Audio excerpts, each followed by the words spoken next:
Hello and welcome to viewers. Just past midnight here in the Egyptian capital, Cairo, and you're watching Panorama News on Nile TV International. We'll be bringing you the latest in the world of politics, business, and sports, and we begin with the political segment. President Abdel Fattah al-Sisi attended on Wednesday a World Youth Forum session on the international responsibility for post-conflict areas reconstruction. Addressing the session, President Abdel Fattah al-Sisi called for boosting efforts to stop disputes and conflicts worldwide, adding that all countries should work together to revive peace, building, and prosperity. The president also asserted Egypt's readiness to help in solving the Yemeni crisis and asserted constant support to the UNRWA in its mission in the reconstruction of Gaza. The session also tackled the conditions of refugees suffering consequences of conflicts in their countries around the world.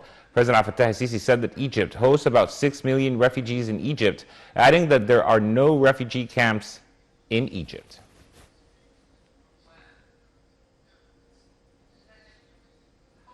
President Abdel Fattah al-Sisi attended on Wednesday a World Youth Forum's session on the developmental initiatives confronting poverty.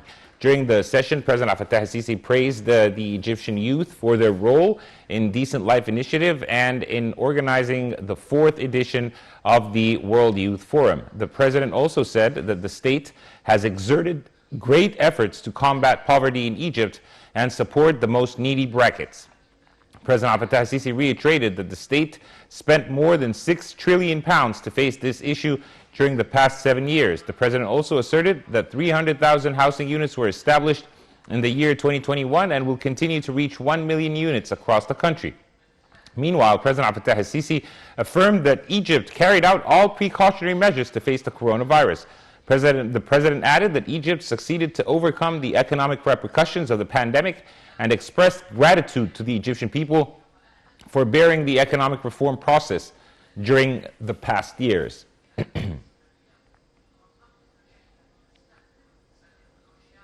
On the sidelines of the World Youth Forum, President Abdel Fattah al-Sisi held a meeting with development partners. During the meeting, President Abdel Fattah al-Sisi called on international partners to help Africa, adding that Egypt seeks to establish huge infrastructure in Africa. The president noted that Egypt established infrastructure inside schools and universities, adding that it is ready to provide its expertise to African countries. President Abdel Fattah al-Sisi pointed out that Egypt has the ability to produce coronavirus vaccines. On renewable energy, the president said that Egypt will have renewable energy network within a few years. President Abdel Fattah al-Sisi followed up the developments of the tragic accident in Ashmoon. High-level sources said that after the accident, immediately the president gave his directives to Prime Minister Dr. Mustafa Madbouli the most suitable solutions, which was to establish a bridge to the residents of the area to facilitate the move of the citizens and prevent such accidents.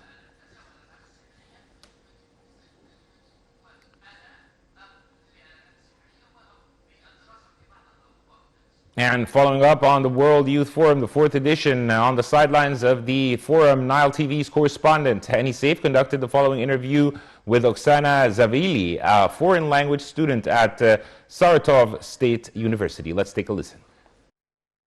Ladies and gentlemen, on the sidelines of the World Youth Forum, we're joined by Oksana from Russia, a foreign language student at the University of Saratov. Oksana, first off, welcome to Egypt and welcome to the World Youth Forum. Thank you very much. It's such a pleasure being here today. Oksana, first off, now you're a foreign language student coming here, seeing people from all around the world, communicating in different languages and in a way to also one unifying language, which is development and unity and sharing the experiences and ideas. How is the whole experience for you as a whole? The whole experience has been amazing. Yes, meeting everyone, meeting new people from all over the world has totally been the highlight of the whole trip. Finally speaking English, language I've been studying for so many years, has been truly rewarding. And I've actually been practicing some of my other languages as well with other people from the world, from Spain, from Portugal, from France, so it's been awesome. And the greatest part was, of course, listening to speakers from the USA, from the UK, from Egypt, and finding out their thoughts on the problems discussed here, so it's been wonderful. Well, You're a foreign language student, but what have been the main topics that you're interested in being discussed during the sessions of the World Youth Forum? Well, I am actually the head of my local environmental club, so I am very interested in environmental problems, and I participated in the session yesterday, which was devoted to combating climate change.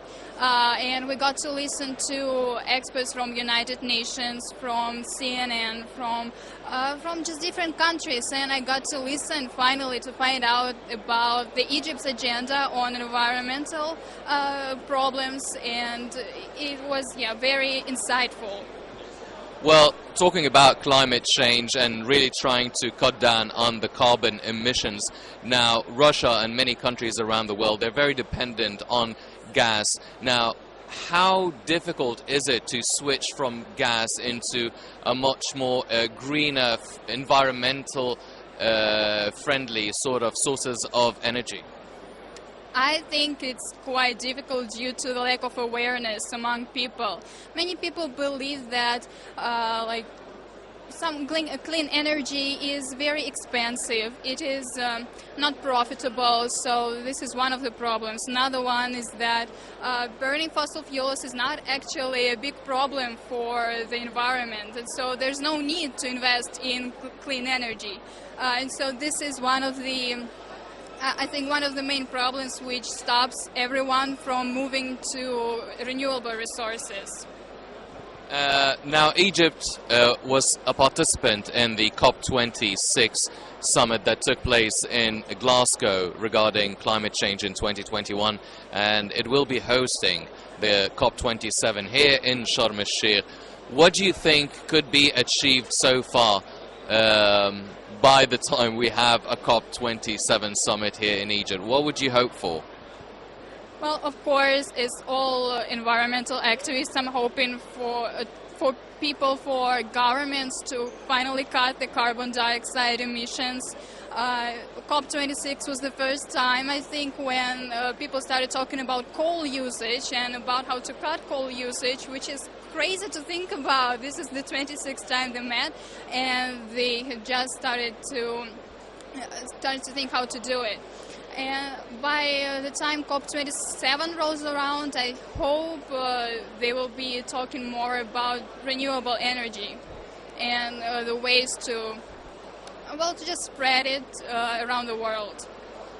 Oksana, thank you very much for talking to Nile TV, and hopefully you can enjoy the rest of the World Youth Forum. Thank you. Thank you very much.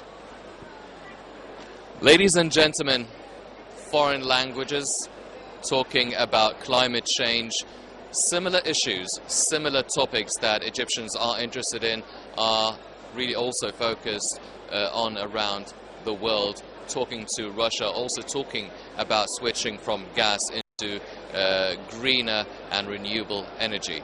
I'm Hani Saif. Thank you for joining us. And if you are still with the latest from the World Youth Forum, on the sidelines of the forum, Nile TV's correspondent Hani Saif conducted the following interview with Alina Reshetnikova, Russian public relations and advertising student. Ladies and gentlemen, on the sidelines of the World Youth Forum, we're joined by Alina, who is a public relations and marketing student at the People's Friendship University of Russia. Alina, thank you very much for joining us. Thank you so much for giving me opportunity to make an interview for you. I'm really glad to be there. I like the atmosphere of this event, this great event for global youth for every country. So I really like the atmosphere. I really like the people and foreigners. So I have a lot of friends there. So thank you. Alina, now you told me that you attended a forum regarding women's rights. Now, during the pandemic, I mean, women's rights has always been an issue all over the world, and especially during the pandemic, we've seen a lot of domestic violence, a lot of mental illnesses. Also, there's the issue of the women's rights in fair salaries and wages, also sexual harassment. Now, when you attended this session regarding women's rights, what sort of discussions or ideas that have been discussed that really caught your attention? Actually, I have a scientific paper on this subject, so I'm really keen on this subject, and I think it's really global and really important, like vital. So during that discussion, there were like pointed up many and highlighted many different problems and issues of women during the pandemic and in the post-COVID period. The first one is, like you said, is the problem of really like not at as high salaries as it should. It should be like very low salaries, domestic violence and harassment. Moreover, during the session, one woman, like from speakers, she told that when there is a huge statistic of cases that when girl or woman is supposed to be a leader, she can't be leader because the man can like let her go there because of harassment, because of violence too. So that the problem of leadership, women leadership in a global world is also vital. So that during the session there were lots of different issues highlighted. So that I guess that everyone should just know and be keen on all these problems because they influence on each of us, like every person on the earth, like either men or women, children and grandmas and grandfathers, so that it is about all of us. So it's a sort of a human nature and everyone should be like in that subject. So yeah.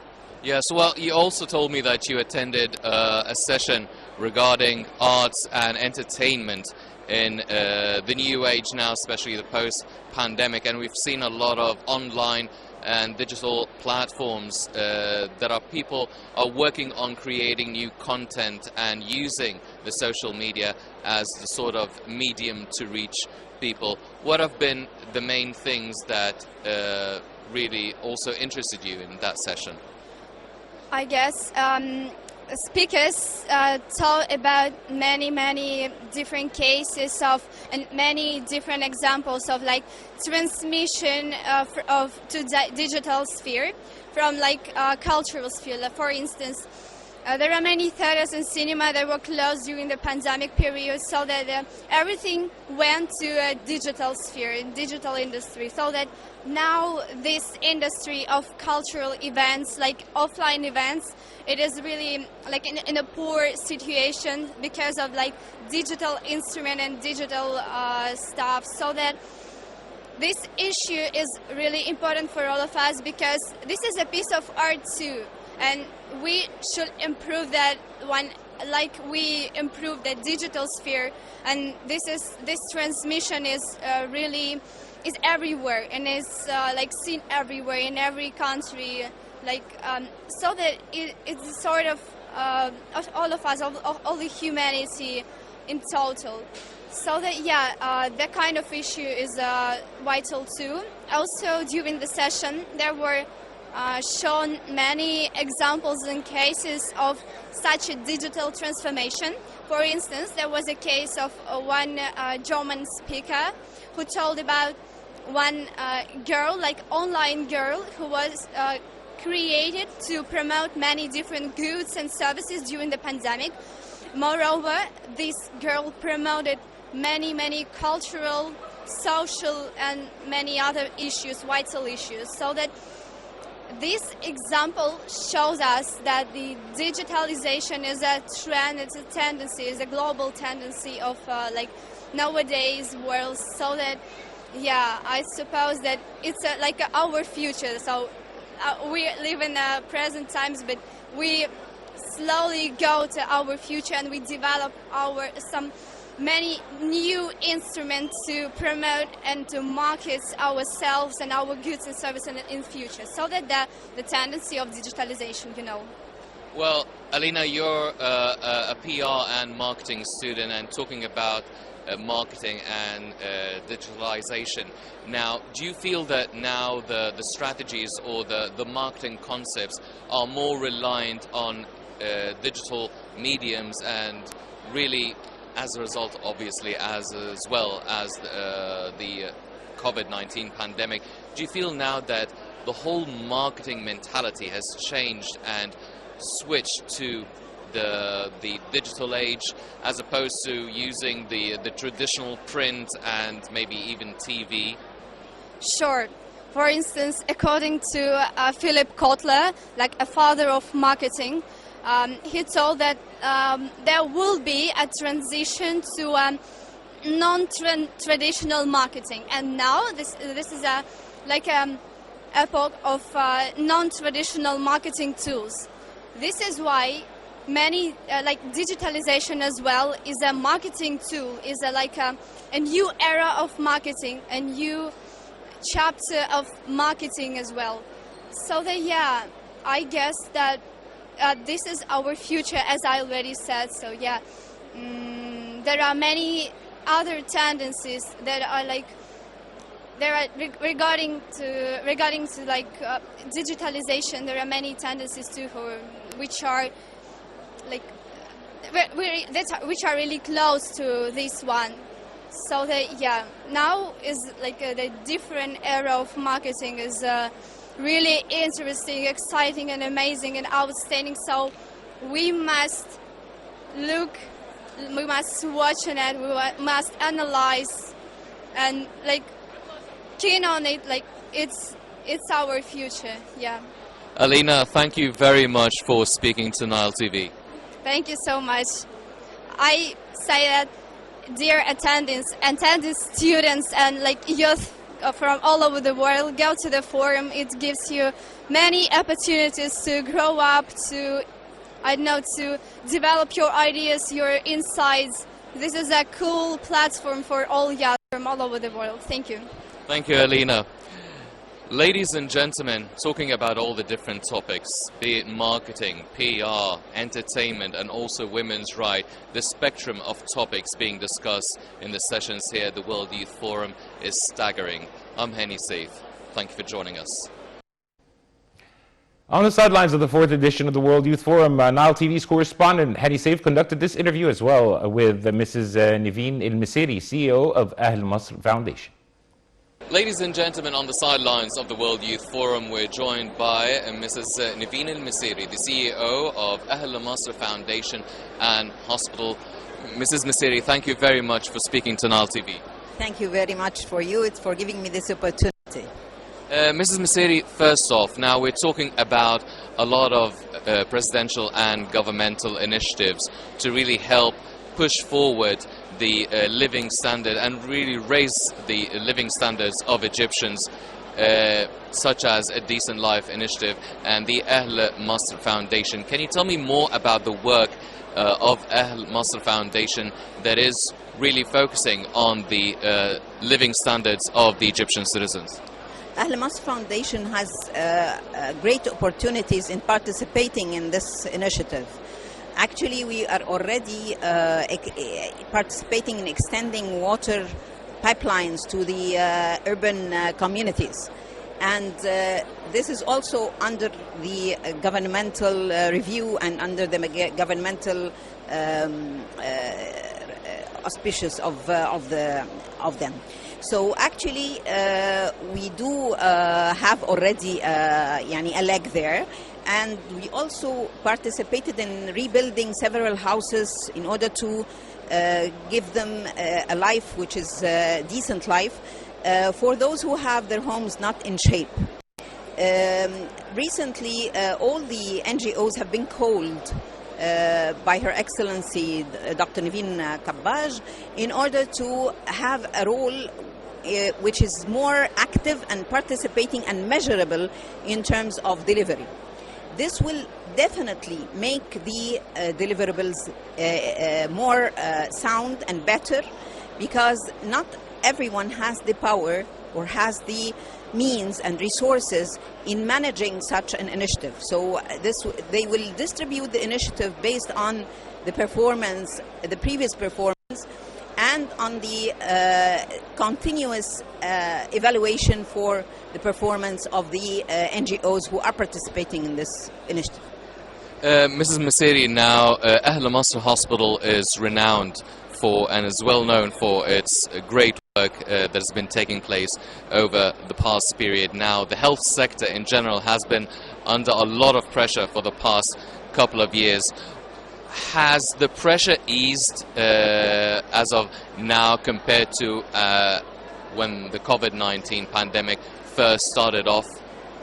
In 2020, Ahl Masr had a great opportunity in participating not only in availing extra beds for the infected people as a hospital in several of the buildings we have, but also in raising some. We made fundraising to finance the whole issue. This was a very pressured time, 2020. In 2021, it was soft. It went easier, softer. More experience was available in the hospitals and the doctors, and how to deal with the pandemic was more experience. More vaccines were actually done, and this has helped also in controlling the situation. In 2022, now we are, I think, with the we're approaching maybe the final stage of this pandemic, because actually we think that these new types of viruses that are being now spreading are weaker in terms of chest attacks and so on. So we expect that by the end, we hope that by the end of 2022, things will become better.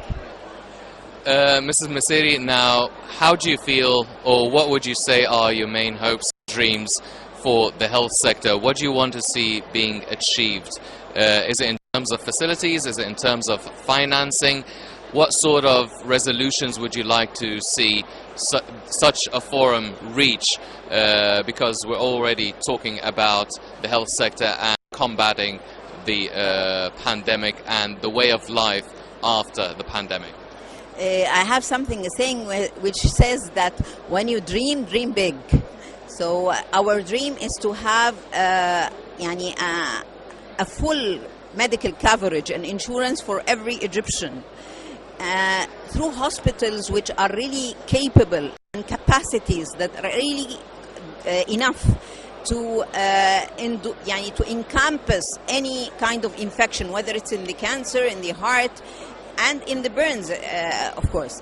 Ahl Masr Foundation have specialized, I'd like to say, this is specialized in burns and trauma, and this is the first hospital in the Middle East and Africa, in Egypt, Middle East and Africa, to specialize in such a.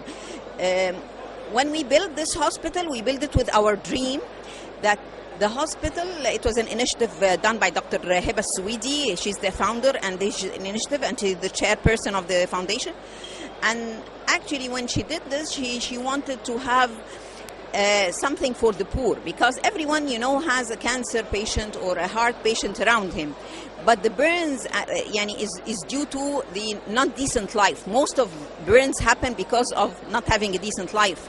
So if I tie this actually with the decent life, then Ahl Masr Foundation and hospital would be working hand in hand with the government in order to first spread the words and spread the culture of how to keep yourself safe, participating in how we can be an arm of with the government to extend a decent life to these people in an approach that would hinder even burns to happen, just for the sake of number entertaining and information. And according to official numbers, we have 51,000 burn accidents that happen in Egypt every year. So actually, the capacity of the hospital is almost 201 beds, and it's done with a great technology, where a number of ICUs, the unprecedented, which is almost 40% ICUs in order to take care, and a strict infection control because of the type of infection that burns experience. I think that this is one of the projects that could be considered as a milestone, a new milestone, because of the unprecedented cause. and because of the technology adopted and the great initiative that was done by Dr. Hiba. Mrs. Naveen Al-Misiri, CEO of Ahl Masr Foundation and Hospital, thank you very much for speaking to Nile TV, and very good luck with your work. Thank you very much, and I would like to thank you for the opportunity, for giving me the opportunity to have a voice of Ahl Masr Foundation Hospital to every Egyptian home. Keep yourself safe. Pandemics and burns and everything. Thank you very much, Mrs. Misiri. Ladies and gentlemen, that was Mrs. Naveen Al-Misiri, the CEO of Ahl Masr Foundation and Hospital. Now, you've just heard the great work being done by the foundation, and hopefully more work to be done and more to be achieved during 2022. I'm Henny Saif. Thank you for joining us.